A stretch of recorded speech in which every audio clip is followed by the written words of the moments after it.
ஒடுக்கப்பட்டவர்கள் சார்பாக கேட்கிறேன் உரிமை, அடைக்கப்பட்டவர்கள் சார்பாக கேட்கிறேன் உரிமை, ஒடுக்கப்பட்டவர்கள். வணக்கம்.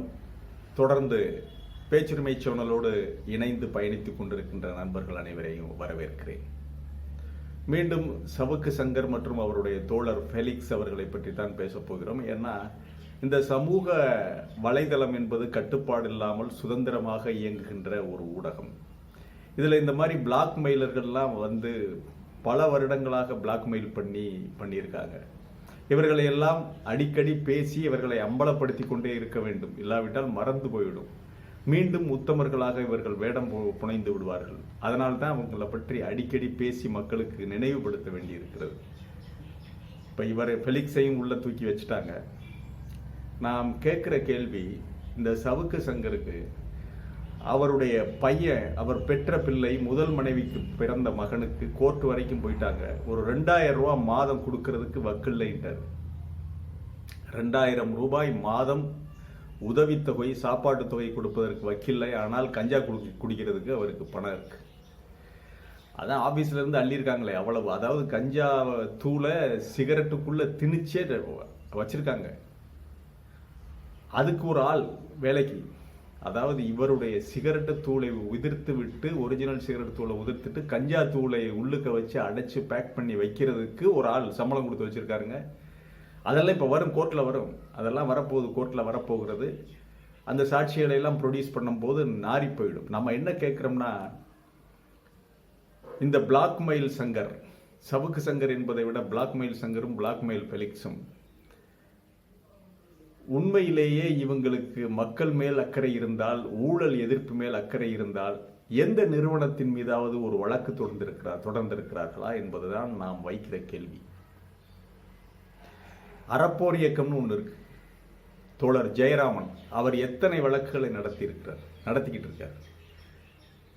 எத்தனை ஆளுங்கட்சியாக இருந்தாலும் ஆளுங்கட்சியினுடைய சாலை முறைகேடுகளில் நடக்கிற ஊழல்களை பற்றி சொல்லியிருக்காரு. அதே போல இந்த பத்திரப்பதிவு துறையில், அமைச்சர் மூர்த்தியுடைய பத்திரப்பதிவு துறையில் கிட்டத்தட்ட 5000 ஏக்கர்கள் முறைகேடாக பதிவு செய்யப்பட்டிருப்பதை ஆதாரங்களோடு சுட்டிக்காட்டியிருக்கிறார்.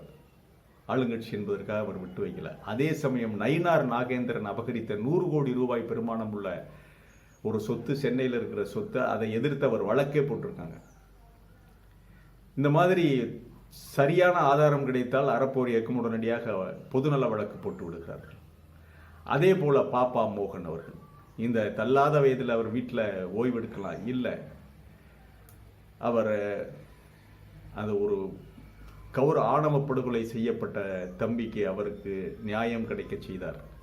கோகுல்ராஜ் கொலை வழக்கில் மிக அற்புதமாக வாதாடி அந்த யுவராஜுக்கு 3 ஆயுள் தண்டனைகளை வாங்கி கொடுத்தார். அப்படி இருந்தும் தொடர்ந்து இப்போ ஸ்ரீமதி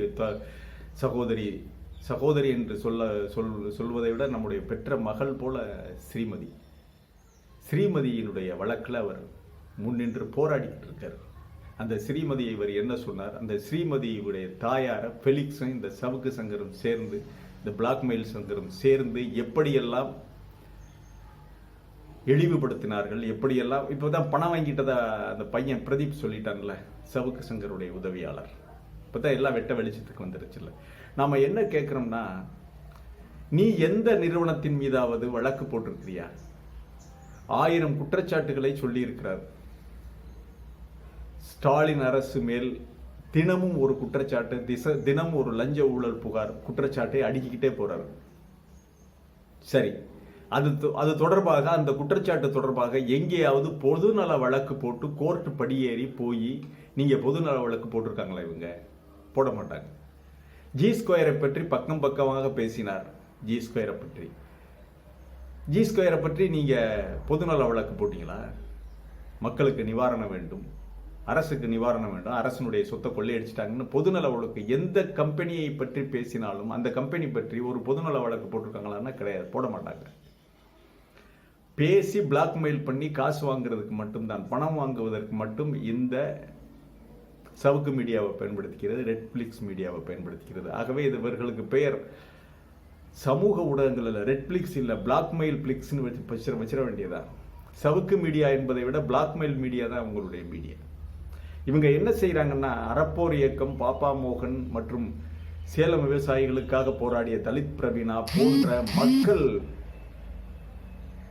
மக்களுடைய அந்த போராளிகளுக்கு, மக்களுக்காக கோர்ட்டு படியேறவர்களுக்கு, மக்களுக்காக களத்தில் நின்று போராடுகிற போராளிகளுக்கு கிடைக்க வேண்டிய ஆதரவை எல்லாம் இவனுங்க திருடிட்டு போயிடுறாங்க, மடைமாற்றி விடுகிறார்கள்.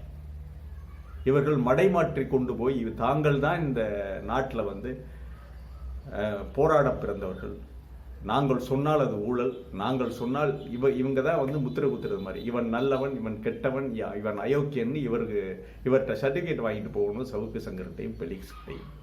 ஆகவே இந்த பாப்பா மோகன் போன்றவர், மக்களுக்காக போராடுகிற அறப்போர் இயக்க ஜெயராமன், மக்களுக்காக போராடுகிற தலித் பிரவீனா போன்ற எண்ணற்ற வக்கீல்கள், இந்த இடதுசாரி சிந்தனை கொண்ட இடதுசாரி தளத்தில் இயங்குகின்ற வக்கீல்கள், வழக்கறிஞர்கள், பொதுநலம் பேசுகிறவர்கள், பொதுநலத்திற்காக இன்னைக்கு ஒரு தாசில்தார்கிட்ட போய் நீங்க நான் லஞ்சம் கொடுக்க முடியாதுன்னு சொல்லி நேர்மையாக போராடுகிறவர்கள், இவர்கள் எல்லோருமே மக்கள் போராளிகள் தான்.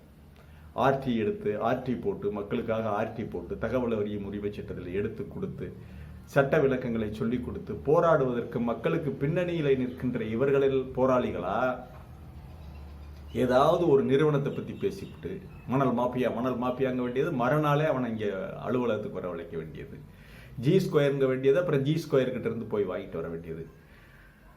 காசா கிராண்டேல கப்பம் வந்துகிட்டே இருக்கு மாசம். இப்படி ஒவ்வொரு கம்பெனியை பற்றியும் பேசிவிட்டு அவர்கள் மேல் எந்த ஒரு பின்தொடர்ச்சியும் இல்லை, அவர்கள் மேல் ஒரு பொதுநல வழக்கு போட்டதாக இல்லை, எதுவுமே கிடையாது. ஆனால் பணம் பண்றது, பிளாக்மெயில் பண்றது. ஆகவே இவர்கள் என்ன பண்றாங்கன்னா, இவர்களால் என்ன அறப்போர் இயக்க ஜெயராமன், பாப்பா மோகன், தலித் பிரவீனா, இன்னும் எண்ணற்ற நமக்கு கண்ணுக்கு தெரியாத அளவில் எத்தனையோ போராளிகள் போராடிக்கிட்டு இருக்காங்க.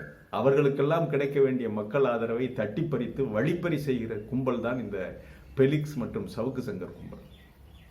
இவருடைய முகத்திரையை தொடர்ந்து உரித்து கொண்டே இருக்க வேண்டும். இவர்களை விடவே கூடாதுங்க. இவர்களுடைய முகத்திரையை தொடர்ந்து உரித்து கொண்டிருக்க வேண்டும். தொடர்ந்து இவர்களுடைய அயோக்கியத்தனத்தை பற்றி பேசிக் கொண்டிருக்க வேண்டும். அப்ப மக்கள், நம்முடைய தமிழக மக்களுக்கு மட்டுமல்ல, இந்திய மக்களுக்கே ஞாபக மறதி அதிகம். ஆகவே அவர்களுடைய முகத்திரையை தொடர்ந்து கிழிப்போம். இவர்கள் இந்த தளத்தை விட்டு, இந்த சமூக ஊடக தளத்தை விட்டு மக்களால் அப்புறப்படுத்தப்படுகிற வரை, மக்களுடைய ஆதரவை இழந்து மூலையிலே முடங்குகிற வரை நாம் பேசிக்கொண்டே இருக்க வேண்டும். இல்லைன்னா ஏதாவது ஒரு சந்தர்ப்பத்தில் உள்ள நுழைஞ்சு நான் இப்போ நல்லவன் ஆகிட்டேன் அப்படின்னு சொல்லி உள்ள நுழைஞ்சு பழையபடி தங்கள் வேலையை காட்டுவாங்க. ஏதாவது ஒரு சந்தர்ப்பத்தில் ஒரு அநியாயம் நடக்கும்போது அதை தட்டி கேட்கறது மாதிரி, முன்னாடி போய் கேட்கறது மாதிரி கேட்டுட்டு அப்புறம் மறுபடி தூசி தட்டி எல்லாம் நாங்கள்லாம் உத்தமர்கள் ஆகிட்டோம்னு சொல்லி அப்புறம் அப்படியே மக்களோட ஜாயின் பண்ணிட வேண்டியது. அதற்காக இவர்கள் காத்து கொண்டிருப்பார்கள். அரசு இவர்களிடம் தயவுதாட்சியம் காட்டக்கூடாது.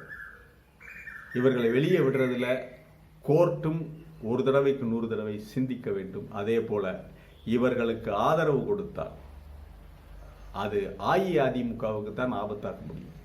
அதிமுக கடந்த சில நாட்களாக இவர்களை பற்றி பேசவில்லை. ஒரு தடவை பேசினாங்க, அடிச்சது உடைச்சது தப்பு அப்படின்னு சொல்லி ஒரு எதிர்க்கட்சி என்ற வகையிலே இந்த மாதிரி ஒரு எதிர்குரல் எழுப்புறதுக்கான கடமை அவர்களுக்கு இருக்கு.